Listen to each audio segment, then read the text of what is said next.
Hey everybody, this is Ryan McClanahan with historythroughcards.com. I hope you're all doing very well today. In this video, I'm going to share with you the life and career of Dick Miller. And you probably don't know the name, but I know you've seen the face. He's been around forever. Unfortunately, he has passed away, but he was like 90 years old, so that's a good life. I actually saw a movie he was in quite recently called Explorers from 1985, and I thought, you know what, like I've seen this guy in The Gremlins and a number of other movies, and he actually was one of my favorite TV stars and movie stars growing up in the 1980s. And I was like, he's got to have a card out there somewhere. So I was looking and looking and looking, and I came up with this. This is actually from Star Trek Deep Space Nine. It's not my favorite of the Star Trek series, actually. I'm not a big fan, but I am a big fan of Dick Miller, and I was like, you know what, that is pretty cool. And so I did pick this up, and today I wanted to tell you a little bit about Dick Miller's life and some of his movies, and one in particular that I really enjoyed growing up, which is Explorers. So I'm going to share that with you as well. So here we go. I hope you enjoy this. This is from the Honolulu Star Advertiser, February 4th, 2019. Actor was a mainstay of Roger Corman films by Daniel E. Slotnick. Dick Miller, a character actor whose reputation as a regular in dozens of low-budget movies produced or directed by Roger Corman, led to parts in films by acolytes of Corman like Joe Dante, Martin Scorsese, and James Cameron, died Wednesday in Burbank, California. He was 90. His wife, Lonnie Miller, said he died after a heart attack and had congestive heart failure and pneumonia. Miller was a diminutive actor with an authentic Bronx accent and youthful good looks that later matured into craggier features. In a career that began in the mid-1950s, he appeared in nearly 200 films and television shows. Corman cast Miller in his first film role as an Indian in the Western Apache Women, 1955, and he soon became a stock player in Corman's relentless stream of horror, science fiction, and crime movies. Miller could imbue meager parts with authenticity, making Corman's over-the-top films more believable or adding to their camp, depending on one's point of view. He played a door-to-door vacuum cleaner salesman in Not of This Earth, 1957, a leper in The Undead, again 1957, and a scientist in War of the Satellites, 1958, among numerous roles.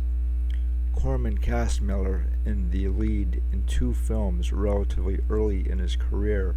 He played a nightclub patron who stands up to thugs in Rock All Night, 1957, and a would-be beatnik artist-turned-murderer in the horror comedy A Bucket of Blood, 1959. We made many movies together over many decades, but I will always think of him as the beat artist Walter Paisley in A Bucket of Blood, Corman wrote on Twitter after Miller's death.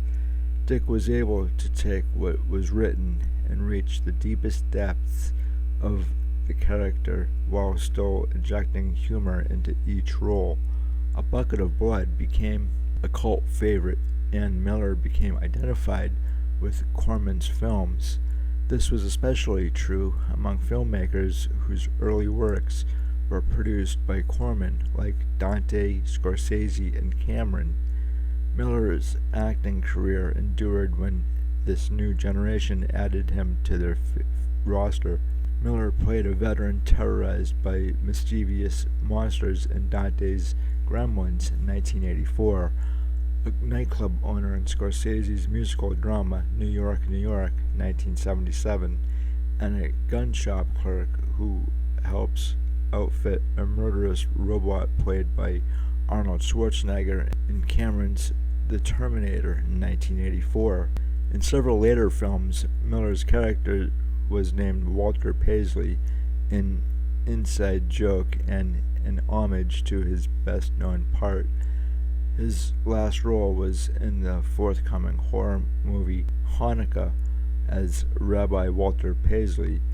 Richard Miller was born in the Bronx, New York on December 25, 1928, to Ira Miller, a printer, and Rita Blauscher Millet, an opera singer who encouraged him to sing before an audience in the Catskills as a boy.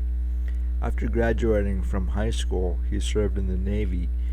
He then returned to New York where, though he later said he had no great acting ambitions, he studied theater. Miller moved to Hollywood in the early 1950s to try writing scripts, without much success.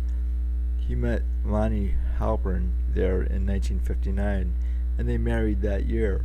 In addition to his wife, with whom he lived in Los Angeles, he is survived by brother William Miller, a state Supreme Court judge in Brooklyn, daughter Barbara Ann Lewandowski, and a granddaughter. Miller's other roles include a police chief who calls the Ramones ugly, ugly people in Alan Arkus's Rock and Roll High School in 1979, and an eccentric flower shop customer in Corman's The Little Shop of Horrors in 1960, although I think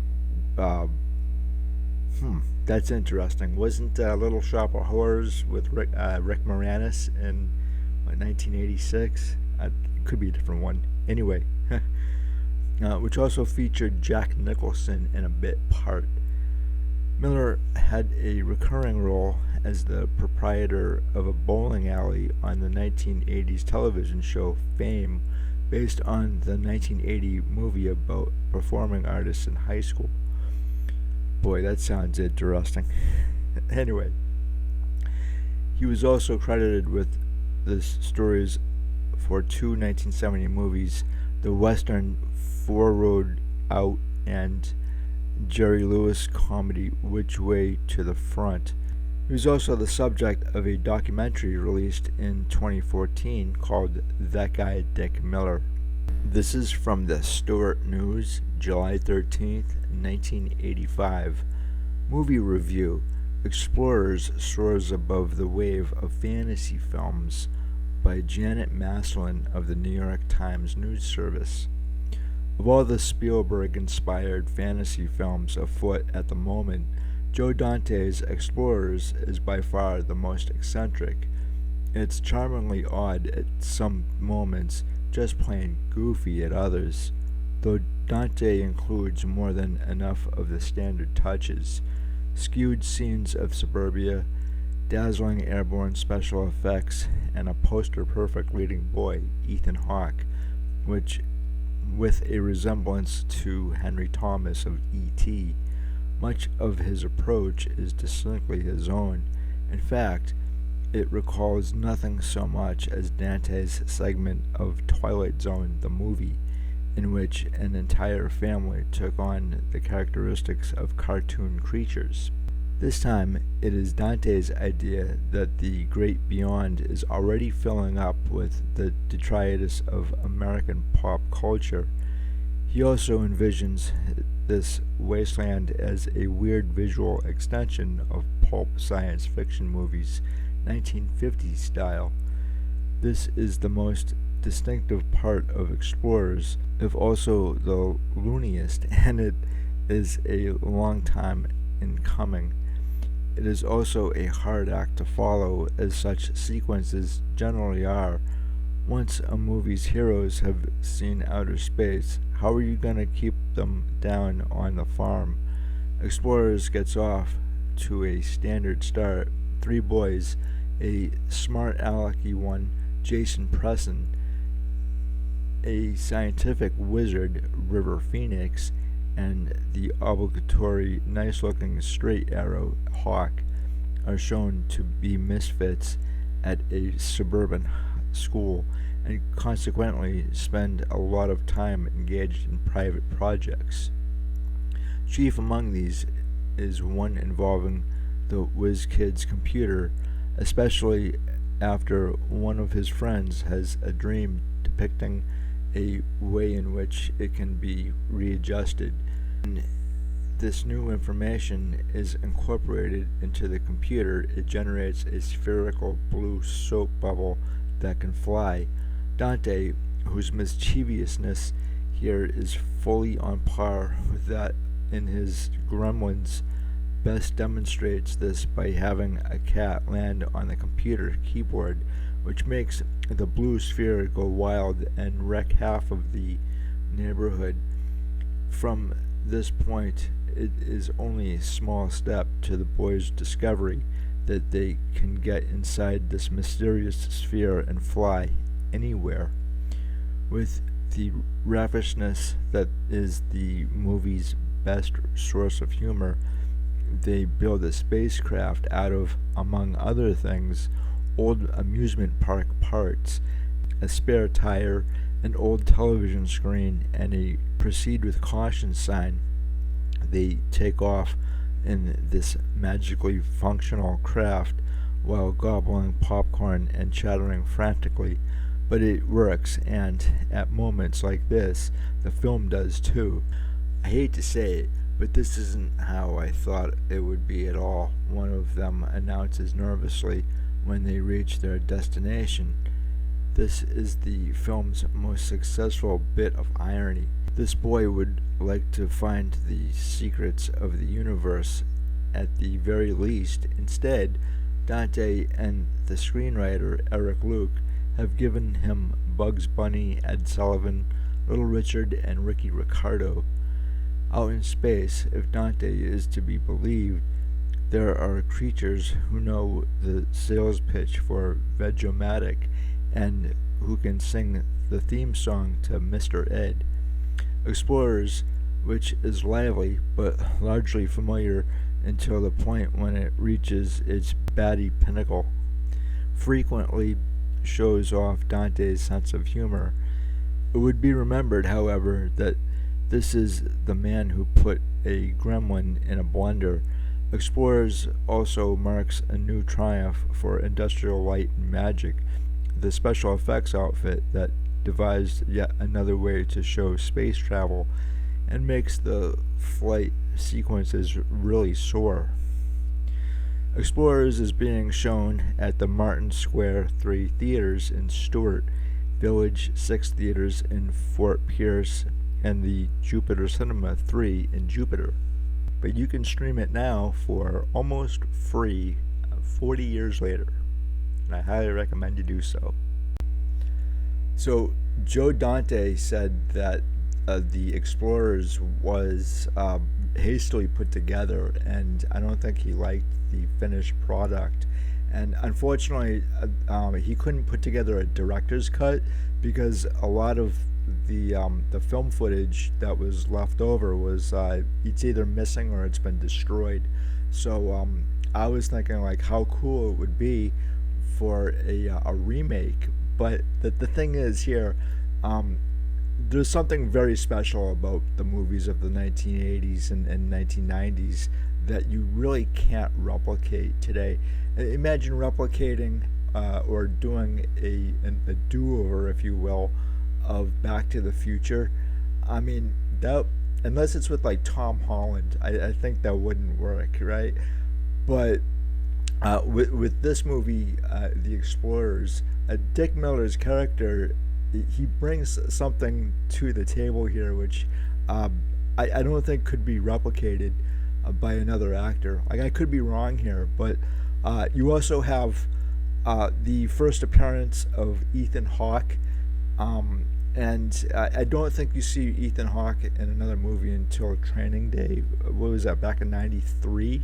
So he really wasn't really much of an actor of the 1980s, more 1990s, and obviously like today too.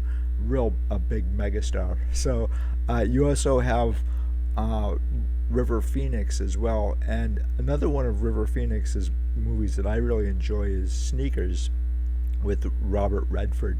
And Robert Redford just passed away. I think it was 89, which is, that's a good life as well. Um, and I did find a card of Robert Redford, so I'll be talking more about him in another video. But Sneakers is a really fantastic flick too. If you guys haven't seen that, I really enjoyed Dick Miller's movies, and he brings a lot to his characters. Obviously, uh, you just don't have character actors like him anymore, and so I wanted to share his life and his career and his movies with you guys.